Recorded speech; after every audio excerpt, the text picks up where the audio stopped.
Inendorso na rin po sa plenaryo ang pagdebate sa panukalang gawing 6 na taon ang termino ng mga barangay officials. Pabor naman ang mga senador sa naturang panukala dahil mas makatitipid ang gobyerno at makapag-concentrate o matutukan ng COMELEC ang mga susunod pang gagawin sa mga national at local elections sa susunod na taon. Mean Corvera sa detalye.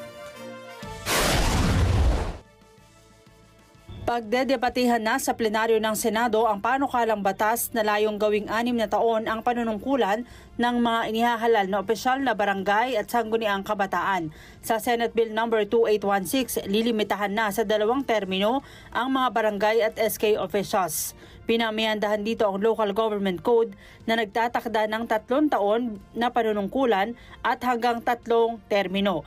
Kapag naisabatas sa May 2029 na isasagawang eleksyon, kaya mapapalawig ang termino ng mga nakaupo ngayong barangay at SK officials. Sabi ni Senator Amy Marcos sa chairman ng Senate Committee on Electoral Reforms, kailangan ng mga barangay at SK officials na mas maraming taon ng panunungkulan dahil sa santambak na trabaho at responsibilidad.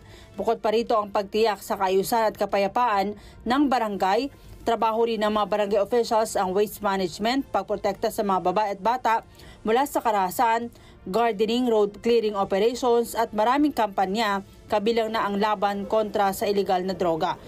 Under the bill, the next regular barangay and SK election will be on the second Monday of May 2029 and every 6 years thereafter.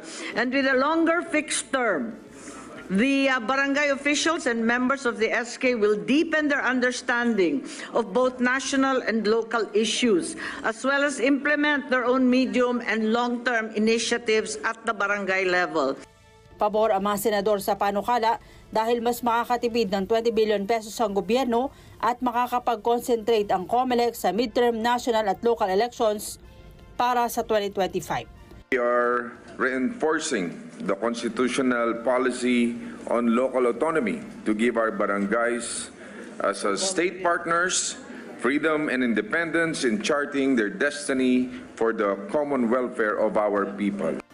Mean Corvera para sa Mata ng Agila, matatag, matapang, matapat. Maraming salamat sa inyo pong pagsubaybay sa Mata ng Agila Primetime.